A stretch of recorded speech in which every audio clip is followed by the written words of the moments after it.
In the past few years, I had the privilege of working at Levi's, and when I was working here, man, something happened that didn't make sense for me that I realized people do. It's people buy jeans every single day.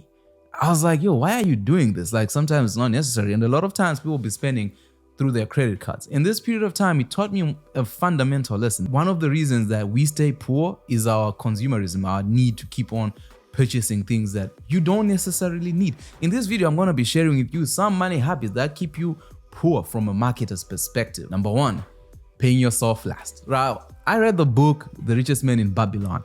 When I read this book, the first thing that he said was you have to pay yourself first. You have to take at least $1 out of $10 that you make and put it aside, because this helps you to make money moving forward. When you put that money aside, you want to have that money create more money for yourself, right? When it comes to your paychecks, how much money are you saving? A lot of us do not do this because when our paychecks come in, the first thing that we do is pay off those bills. For me, I know pay off my rent, pay the rent, pay the bills, pay the car payments, do any of those things, you know. And the number one thing that you have to do is to save money. Save.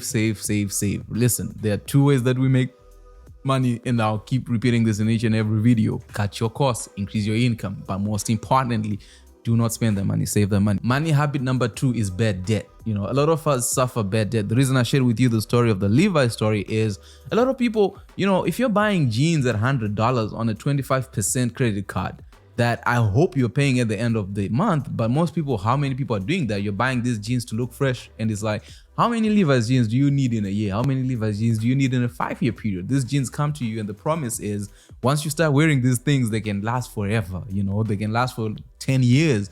But if you're essentially buying clothes every single day and you constantly being like, man, I don't have money, then you have a significant problem that will keep you poor for a very long time.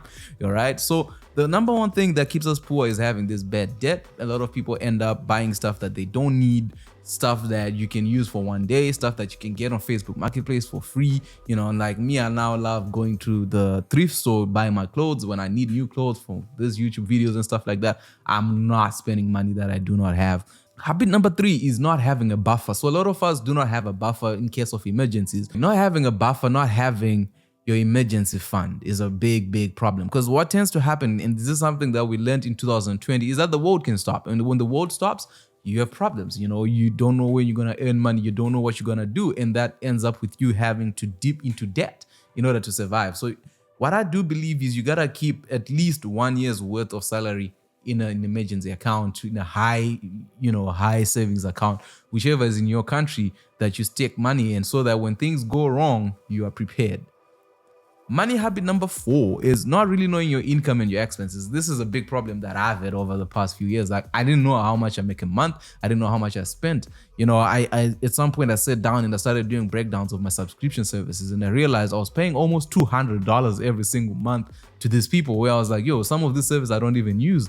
Like, for me, I know that one of the main services that I use is Spotify when I'm driving, but I was paying for Spotify, I was paying for Apple Music, I was paying for YouTube. I'm like, why am I doing all these things? And I realized I signed up for them. I signed up for especially YouTube Premium because I was like, I hate commercials. But then I'm like, how much time do I actually spend watching YouTube videos? You know, I can do some commercials. I can see through a commercial. Do I necessarily have to like spend $10, $20 a month on it? I don't think so. So you got to know what your income is and understand what your expenses are and understand what the difference is. Are you making money? Are you losing money?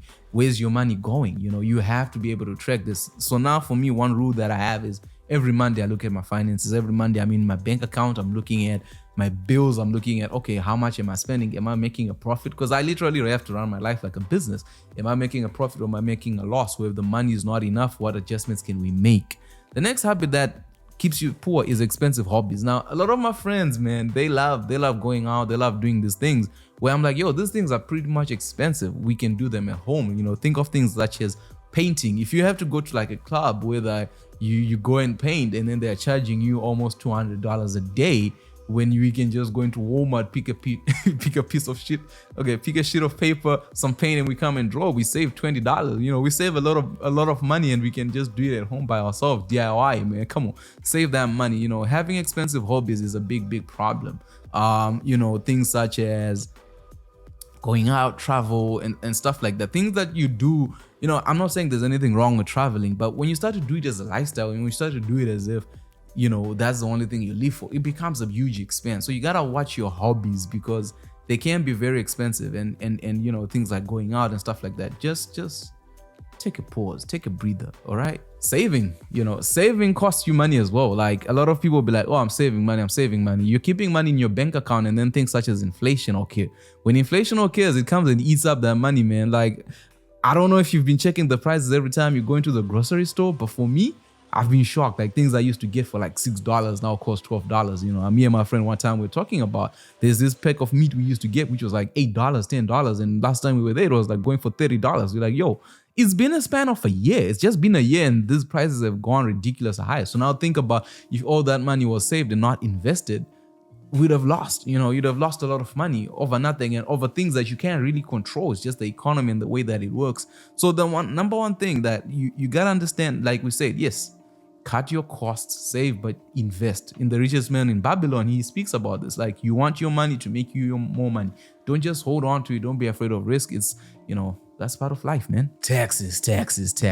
Listen, taxes are your highest expenses of working adult. This is the biggest expense that you pay. Where I'm from, or where I stay right now, we pay almost 30% taxes on everything we earn. And that's just the tax bracket that I'm in. And if I make more money, it's going to be 50%. It's ridiculous to think about, but that's the tax laws that exist. And a lot of us pay a lot of these taxes because we don't understand the tax laws and tax codes. It's good to have an accountant or to have a reader. Like, you can read the information that's there. A lot of things, people like to speak about write-offs and stuff like that, but you have to understand how it works. You don't want to write off things that will get you into trouble with your tax agency in your country. For me, what I've done, and the beauty of going to school, which I encourage a lot of people to go to college and stuff like that, is I learned about taxes, I learned about business, and I learned how to live life, and essentially reduce the amount of taxes that you pay through activities such as starting a business, putting a lot of your expenses through the business, and then living off as minimum as you can, and then just cutting your costs that way, but somebody gotta pay them taxes, man. Another thing that keeps you poor, man, is waiting long enough to invest. So now, if you know about the impact of compound interest, this is something that they teach in finance, right? What tends to happen is, if you started investing at the age of 20, I think by the age you're 40, if you're putting like $200 every month, you'd have millions of dollars in the bank account. And the thing is, when you're 20, you're like, man, by the time I'm 40, I'll probably be a millionaire doing something else. But what are the odds of that happening? When you wait too long, you lose a lot of time for that money. If you put your money in something such as the S&P 500, which is proven over time to be able to withstand a lot of financial pressures, and that just makes people profit. It averages almost at 7% a year. That's a good investment. So if you started at the age of 20, by the age of 40, hey, if you're just putting $200 aside, you're making good money for yourself. A lot of people wait. They're like, yo, I don't have the money. I this excuse and that excuse. But the thing with investing nowadays is, you can literally invest $1. You can literally invest $5. It's just having that discipline and that ability to know that if you make, say, $2,000, you just tell yourself, okay, of this $2,000 that I'm making, I'm essentially making $1,800. And then if you're making $1,800, you live your life through that, and then you're just putting away that $200 for yourself. It's your money, fam. Like, it's your money. The final thing is not caring, man. The amount of times I've met people who just don't care. You're like, yo, what's your thoughts on your financial situation? There's just like, I just don't care, bro. I just don't care. This is how I do. This is how I live.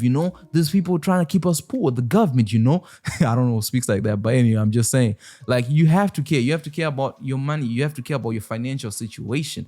I know that, there are two things we are promised in this world, eventually we all gonna die. But the main thing is, you don't know when that's gonna come. You gotta be prepared and stop thinking about yourself. Think about your family. Think about the people that benefit from you succeeding. One thing that one of my mentors told me was like, at a certain point, you have to stop thinking about me and start thinking about we. Who is your we? Who's your family? Who's your team? Who benefits from you being financially free and financially independent? What happens? What type of lifestyle would you create for your loved ones? Can be your mom, your sister, your kids, your family. I don't know who you impact, but So you have to get to a point whereby you start caring about your finances and making sure that they're all in line. You want to learn these things, because essentially a lot of us are making moves, and I see a lot of people working, I see a lot of people doing a lot of things, and they're like, hey, my life is not progressing. No, your life is not progressing because you're just not taking time to invest into seeing how you can progress your life and how you can improve your entire situation and how you can make more money. All right, if you got some value out of this video, smash that subscribe button. If you need help setting your financial goals, I made a video over here titled how I make financial goals. And then if you need help in deciding if you need how to enhance your school, I made another video that can be useful to you over here. With that said, I'll be seeing you in the next one, everybody.